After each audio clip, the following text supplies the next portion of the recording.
అయితే ఒక ఫాదర్కి క్యాన్సర్ ఉందంటే కనుక మళ్ళీ ఆ కొడుక్కి వచ్చే ఛాన్సెస్ ఎంతవరకు ఉంటాయి? ఇది ఆ జన్యువుని బట్టి ఆధారపడి ఉంటుంది. ఆటోజోమల్ డామినెంట్, ఆటోజోమల్ రెసెసివ్, ఇలాగా ఆ డామినెంట్ జీనా రెసెసివ్ జీనా ప్లస్ ఆ ఆర్గాను అక్కడ యాక్టివా కాదా. బ్రాకా అన్న జీన్ తీసుకుందాం, ఉమెన్లో చాలా కామన్గా వింటూ ఉంటాం, బ్రెస్ట్ క్యాన్సర్ కారణం. ఇది మదర్లో బ్రెస్ట్ అవ్వచ్చు, డాటర్లో ఓవరీ అవ్వచ్చు, సన్లో ప్రోస్టేట్ అవ్వచ్చు. అంటే బ్రాకా కేవలం ఫిమేల్స్కే కాదు, మేల్స్ కూడా కారణం అవుతుంది. అలాగే మేల్స్ ఫాదర్లో ఎంఎల్హెచ్ జీన్ ఉందనుకుందాం, కోలోన్ క్యాన్సర్ కారణం. ప్యాంక్రియాస్ కూడా అవ్వచ్చు. అంటే ఇది ప్రతి ఆర్గాన్కి ఒక 10 జీన్స్ కాపలా కాస్తాయి. ప్రతి జీను 10 ఆర్గాన్స్ని కాపలా కాస్తాయి. సిటీస్ లెక్కే జాబ్లో మనకి ఎలాగైతే రొటేషనల్ పోస్టింగ్ ఉంటుందో అలాగే మనకి ఈ కాంప్లెక్స్ మెకానిజం అన్నది ఉంటుందన్నమాట. సో దీన్ని ప్రిసైజ్గా డీకోడ్ చేయలేము. కానీ ఎటు చేయండి, ఫాదర్కి ఒక ఏజ్లో క్యాన్సర్ వచ్చినప్పుడు 5-10 సంవత్సరాల ముందుగా సన్కి వస్తుంది. దీని జెనెటిక్ యాంటిసిపేషన్ అంటాం. అదే క్యాన్సర్ వచ్చే అవకాశాలు ఎక్కువ ఉంటాయి. కానీ అలాంటి క్యాన్సర్ వచ్చే అవకాశాలు ఇంకా ఎక్కువ ఉంటాయి. అదేకి అలాంటికి చాలా తేడా ఉంది. సిమిలర్ క్యాన్సర్స్ అంటాం. సో అంటే ఒక వ్యక్తికి మనం ఉద్యోగపరంగా చూసుకుంటే ఏదైనా క్యాన్సర్ రావడం వల్ల సో తను చనిపోవడం అలా జరిగినప్పుడు, అంటే వృత్తిపరంగా క్యాన్సర్ వచ్చినా కూడా ఆ క్యాన్సర్ కూడా మళ్ళీ జెనెటికల్గా వచ్చే ఛాన్సెస్ ఉంటాయి? అవ్వదు, ఖచ్చితంగా అవ్వదు. సొమాటిక్ మ్యుటేషన్స్ అంటే మనం మన యొక్క జీవనశైలి ద్వారా తెచ్చుకున్నటువంటి జన్యు మార్పులు. ఎగ్జాంపుల్, మీరు స్మోకింగ్, ఆల్కహాల్, ఆక్యుపేషన్, ఇదంతా కూడా ఏంటి, మనం పుట్టినప్పుడు బాగానే ఉన్నాయి జీన్స్, కానీ మన జీవనశైలి ద్వారా వెళ్ళాయి. జెర్మ్ లైన్ అంటే ఏంటి అంటే తర్వాత తరానికి వెళ్ళేటటువంటిది. స్పెర్మ్లోనూ ఓవాలనుకుని నిక్షిప్తపై అయిపోయి ఉంటాయి. అవి హెరిడిటరీ క్యాన్సర్స్. హెరిడిటరీ క్యాన్సర్స్ వేరు, సాధారణంగా యంగ్ ఏజ్లో వస్తాయి. ఈ సొమాటిక్ మ్యుటేషన్స్ ఎవరికైనా రావచ్చు. సో హెరిడిటరీ క్యాన్సర్స్ ఎక్కువగా ఏ క్యాన్సర్స్ వచ్చే ఛాన్సెస్ ఉంటాయి sir?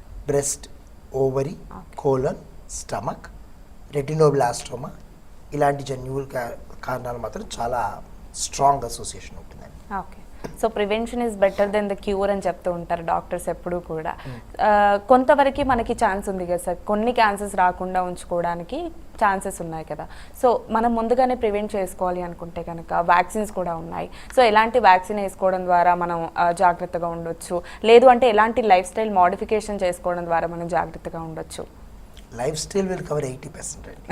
Okay. Smoking, alcohol, food అంటే 30-35-8 కలిపితే యూ కేమ్ క్లోజ్ టు 75-80. చాలా ఇంపార్టెంట్ అది. మిగిలినటువంటిది హ్యూమన్ ప్యాపిల్లోమా వైరస్, అది ఇట్స్ ఆల్వేస్ గుడ్. ఇమ్మీడియట్లీ ఎప్పుడైతే సైకిల్స్ మొదలవుతాయో అప్పుడు హెచ్పివి వ్యాక్సిన్ ఇవ్వడం ద్వారా 100-95% సర్వైకల్ క్యాన్సర్ని మనకు నివారించవచ్చు. ఇండియాలో ఈ రోజుకి రూరల్ పాపులేషన్లో నెంబర్ 1 క్యాన్సర్ ఈ సర్విక్స్. అంటే దగ్గరగా లక్షలాది క్యాన్సర్ పేషెంట్లు మనం జస్ట్ ఒక వ్యాక్సిన్ ద్వారా ఆపచ్చు. ప్రతి ఏటా 1,00,000 మంది పైగా సర్వైకల్ క్యాన్సర్ ఆపచ్చు. ఓరల్ క్యాన్సర్స్ని కూడా హెచ్పివి తగ్గిస్తుంది. అంటే టొబాకో లాంటివి మళ్ళీ అంటే ఒకటి వేసుకుని రెండోది చేయమని కాదు, అన్నిటిలోనూ జాగ్రత్తగా ఉండాలి. షార్ప్ టీత్ అది కూడా ఇంపార్టెంటే, క్యాన్సర్ రాకుండా చూసుకోవాలన్నమాట వితౌట్ షార్ప్ టీత్. అలాగే హెపటైటిస్ బి వ్యాక్సినేషన్ మూలంగా లివర్ క్యాన్సర్ లేకుండా ఆపచ్చు. హెపటైటిస్ సికి ప్రస్తుతం వ్యాక్సిన్స్ లేవు.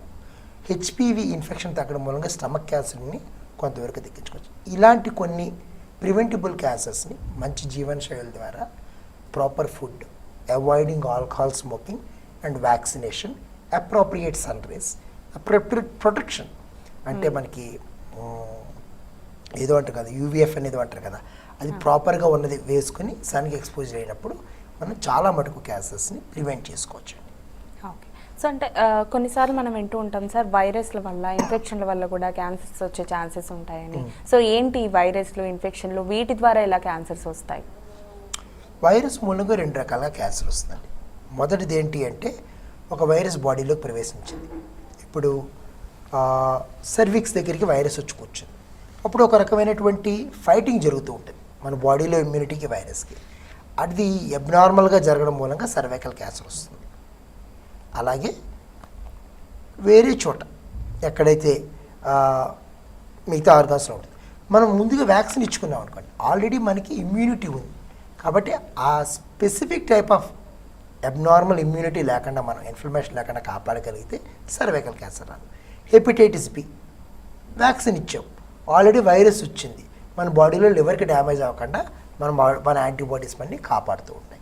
ఇలా ఏదైతే abnormal reaction of the body to the virus మనం ఆపగలమో అప్పుడు క్యాన్సర్ రాకుండా అయిపోతుంది.